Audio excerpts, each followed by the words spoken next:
Et bien, WakaTP les amis, c'est Dark Magikarp, je suis très heureux de vous retrouver pour ce qui est, j'ai envie de dire, la rubrique du moment, un petit peu Fais voir ta collègue, épisode numéro 2. Vous avez été nombreux à me donner des avis assez encourageants et assez positifs sur le premier épisode que nous avait fait l'honneur de faire notre ami Budakai, qui avait ouvert le bal un petit peu pour cette rubrique et qui nous avait présenté ses 5 steelbooks les plus rares de sa collection.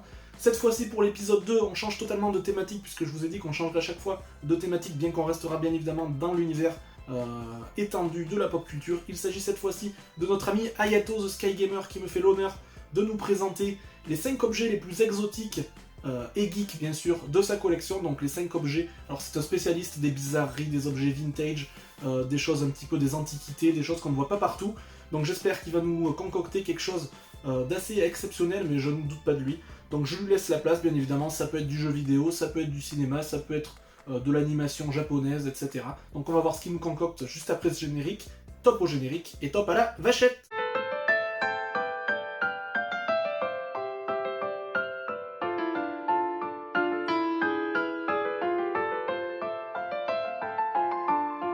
Salut à tous, je suis Hayato et on se retrouve aujourd'hui sur la chaîne de la Carpe Sombre Nationale qui m'a gentiment invité à participer à son nouveau concept que j'adore. Donc encore un grand merci à toi mon cher Jean-Quentin. Il m'a demandé de vous présenter 5 objets que j'ai jugés les plus atypiques, les plus exotiques de ma collection.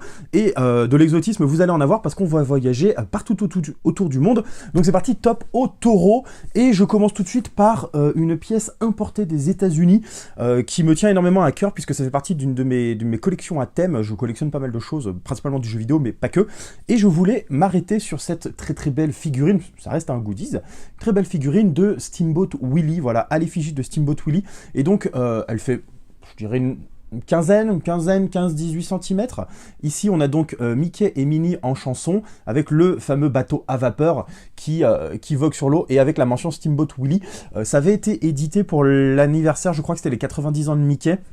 Disponible uniquement aux États-Unis, je l'avais importé via la Belgique, donc c'est un import américain et belge à la fois pour l'obtenir ici en France. Bon, aujourd'hui elle est totalement introuvable, mais j'avais grave craqué dessus. Elle n'était pas vendue très cher aux États-Unis, c'est une trentaine de $. Mais bon voilà, avec l'import c'était un peu plus cher, mais je pense qu'aujourd'hui elle est devenue complètement introuvable. Moi qui suis un très grand fan et un grand passionné de cinéma d'animation, qui dit cinéma d'animation, forcément il y a dit Disney, et je pense que c'est clairement ma pièce maîtresse qui trône devant mes Disney. Je la trouve vraiment splendide à tous les égards. Je sais pas ce que vous en pensez, mais moi elle me plaît beaucoup. En plus, elle garde ce style un peu vintage, noir et blanc. À part la coque du bateau, tout est d'époque, j'ai presque envie de dire. Hop, je la pose et on continue notre petite épopée mondiale. On va parler de boîte à bonbons. Alors, je pourrais vous parler de cette boîte à bonbons Pac-Man en forme d'arcade, mais non, je n'en ferai rien. J'ai décidé de m'arrêter dans notre périple au Japon pour vous présenter cette boîte à bonbons Zelda qui reprend, alors là il y avait le petit saut de garantie, qui reprend des bonbons en fait en forme de cœur comme ça, donc il y en a encore dedans mais ils sont tout collés, ils sont très bons. J'avais acheté ça pour les connaisseurs dans le meilleur magasin de jeux vidéo au monde qui se nomme Super Potato. C'est un magasin qui est disponible à Akihabara à Tokyo et c'est vraiment une mine d'or, c'est la caverne d'Alibaba. J'avais lâché un bon petit billet, et puis ça trônait un petit peu comme nos chewing-gums Hollywood qu'on a à la sortie des caisses de Carrefour ou autres. Et eux, ils avaient ces boîtes à bonbons qui étaient posées sur le comptoir. Forcément, je m'en suis saisi, je sais plus du tout combien ça m'a coûté, mais réellement, j'adore. C'est tout de métal. Alors, je pense que c'est plus de l'aluminium qu'autre chose, mais ça reprend le concept de Zelda, enfin la cover de Zelda sur Super Famicom. Et tout est bien évidemment en japonais, la princesse et Link derrière. C'est vraiment très beau. Moi, ça me fait beaucoup penser à ces objets assez vintage japonais dans lesquels on pouvait ranger des allumettes, du savon en poudre, certainement de l'alcool, ça a dû servir. C'est quelque chose qu'on retrouve dans certaines œuvres aussi japonaises, un petit peu ancrées dans l'ancien. Je pense notamment au tombeau des Lucioles, ce genre d'œuvre-là. Vraiment, moi, je suis ultra fan de cette petite boîte métallique. Et j'enchaîne avec un autre objet japonais qui me vient... celui-ci, c'est quelque chose que j'ai pas importé, hein, je précise, je l'ai ramené d'un road trip que j'ai fait au Japon en 2018. Et là, je vais vous montrer un objet qui remonte très loin dans le temps, puisqu'il a une bonne vingtaine, voire 25 ans, cet objet, puisque je l'ai obtenu quand j'étais enfant et que j'habitais à Tokyo. J'ai vécu quand j'étais petit au Japon, j'ai vécu de mes 5 à mes 6 ans au Japon, et j'ai conservé pas mal d'objets de cette époque. Et alors vous le voyez peut-être, mais juste ici, j'ai un truc entièrement dédié à l'une de mes 2 licences favorites.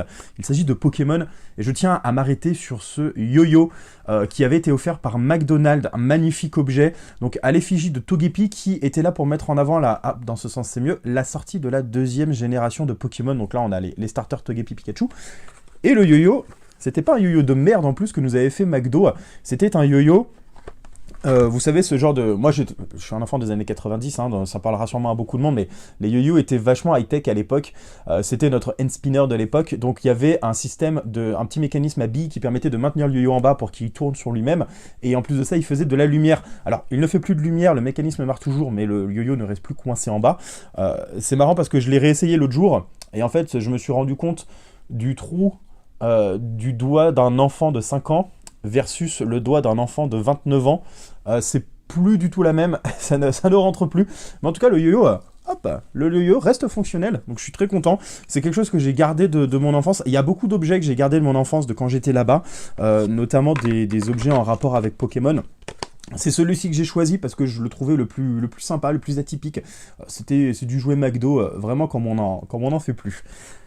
Allez, passons à une autre de mes licences préférées, que j'ai pas choisi ce cadre par hasard, parce que juste ici, hop, vous avez tout un piédestal Gears of War, c'est ma 2e licence préférée, et du coup je voulais m'arrêter sur ce set d'objets que j'ai obtenu dans 2 éditions différentes. Donc on a un médaillon qui est vraiment très très lourd, c'est du vrai fer moulu, forgé, il pèse vraiment pas mal. Et ici, on a le fusil emblématique pour les connaisseurs. Alors, le fusil emblématique de Gears of War, c'est cette fameuse Lancer. C'est une mitraillette avec une tronçonneuse. Mais pour les joueurs de Gears of War, c'est le fusil à pompe. Puisque moi, j'étais vraiment un très gros joueur Gears of War.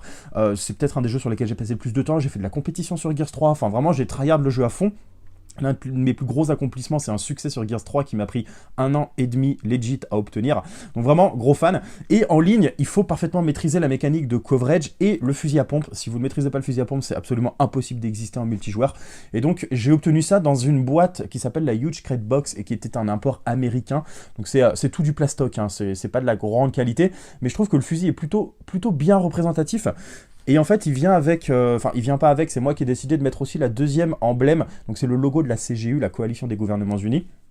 Et c'est un médaillon qui a été disponible dans le collector, d'où est tirée la grosse figurine que vous voyez là, à l'effigie du docteur Adam Phoenix, donc le père de Marcus, et derrière, en fait, il y avait un code. Alors là, vous avez toute une inscription en la mémoire de Adam Phoenix, et là, vous aviez un code qui était le seul moyen d'obtenir ce personnage jouable dans le jeu. Donc voilà, je voulais m'arrêter sur ma 2e licence préférée, Gears of War, et vous montrer ces 2 pièces assez emblématiques de la licence. Et j'arrive à mon dernier objet, le 5e. Celui-ci, c'est un objet qui a été récupéré, que j'avais fait venir d'Angleterre, puisque je collectionne pas mal de choses, et j'aime beaucoup les jeux de société aussi, et mon jeu favori, celui que j'aime beaucoup jouer avec mes amis, c'est le Monopoly. Et je n'ai que des Monopoly à thème, mais je voulais m'arrêter sur cette édition du coup anglaise, Collector Monopoly Nintendo, qui a un format assez particulier, assez atypique, parce que les Monopoly normalement sont un peu plus épais que ça, et pas aussi longs. Vous voyez, regardez, il faut que je me recule pour que ça prenne tout le cadre. Normalement, les Monopoly sont facilement 2 fois plus épais et moins longs. Celui-ci a un format assez atypique, puisque le plateau n'est pas plié en 4, mais seulement plié en 2. Je ne sais pas si j'ai le temps de vous le montrer. Il est quand même très très beau, ça serait bête de ne pas s'arrêter dessus un petit peu. Le plateau, en fait, se découvre comme ceci. Et vous avez pour chaque coloris en fait une licence de Nintendo mise à l'honneur. Donc là par exemple sur le jaune c'est Donkey Kong, là on a Yoshi et Peach, ici on a Zelda en vert bien évidemment, après on a Samus là-haut, en Metroid, Kirby, donc voilà ce sont toutes les licences de Nintendo. Et moi qui suis un grand joueur de Monopoly, je voulais m'arrêter sur celui-ci. Et je vais tricher un petit peu parce qu'on m'a demandé de présenter 5 objets, mais je sais que l'ami Jean Hubert est très fan des mentions honorables et je voulais m'arrêter sur la plus belle pièce de ma collection, celle qui a le plus de valeur à mes yeux. Ce n'est pas un jeu, ce n'est pas non plus vraiment un goodies, c'est cette dédicace que j'ai obtenue sur mon lieu de travail par pur hasard. Un jour, j'ai eu la chance de rencontrer Arthur Pestel et il m'a laissé ce petit mot pour Ben des bises et merci pour les figurines sympas Pestel Arthur 2019. Pour ceux qui connaissent un peu le cinéma d'animation japonais, Arthur Pestel, c'est un doubleur Il a fait Rustique dans Dragon, il a fait l'enfant dans Mentor-Menteur, il fait Denis Lamalisse, il fait Max dans Dingo et Max, mais son rôle phare, ça reste Edward Elric dans Full Metal Alchemist. C'est cette voix très particulière qu'on reconnaît entre mille. J'ai eu la chance de le rencontrer par pur hasard et il m'a fait cette dédicace. Je pense qu'il n'existe aucune pièce qui a plus de valeur à mes yeux dans ma collection. En plus, sur un ticket Micromania, trop stylé. Voilà. Réellement, peu importe tout ce que je possède et tout ce que je trouverai à l'avenir, rien, je pense, ne détrônera cette dédicace d'Arthur Pestel. Je voulais lui faire un petit mot. Et j'en ai donc terminé. Je tenais à remercier toutes les personnes qui se donneront la peine de regarder cette vidéo. Et puis, bien évidemment, je remercie bien sûr la chère Carpe, puisque cette invitation m'a fait très chaud au cœur. C'est gentil d'avoir pensé à moi. Je t'embrasse, je te remercie. Et je te laisse le mot de la fin. À vous les studios. Et bien encore une fois, notre cher ami Ayato ne nous a pas trompé sur la marchandise et il ne nous a pas déçus, une fournée absolument incroyable, un petit peu de tout, un melting pot de tout ce qu'on aime, et je pense que ça vous ravira aussi, puisqu'il y en a absolument pour tous les goûts. Merci à toi mon cher Ayato en tout cas d'avoir participé. Ce qui m'a marqué bien sûr dans ta vidéo, bon c'est quasiment l'ensemble des pièces, puisque quand même on se rapproche plus ou moins des thématiques aussi de ma collection. Le premier, bien évidemment, ce que je mettrai en top 1, c'est ce fameux yo-yo McDonald's de Pokémon, et parce que voilà, c'est de la bizarrerie, c'est du vintage, c'est de l'antiquité, c'est du Pokémon, voilà, c'est des objets qu'on voit pas dans toutes les collections, qu'on voit pas tous les jours en vidéo, donc ça m'a fait vraiment plaisir.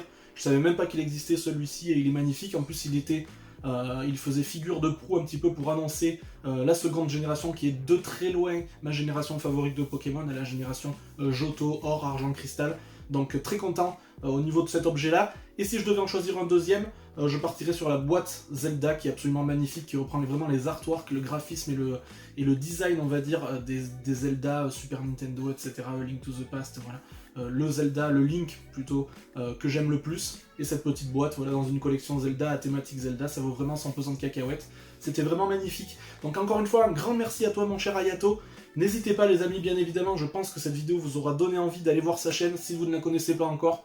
Si vous aimez le jeu vidéo rétro, si vous aimez les petites anecdotes croustillantes sur des objets voilà, bizarres, exotiques, tout ce que vous voulez.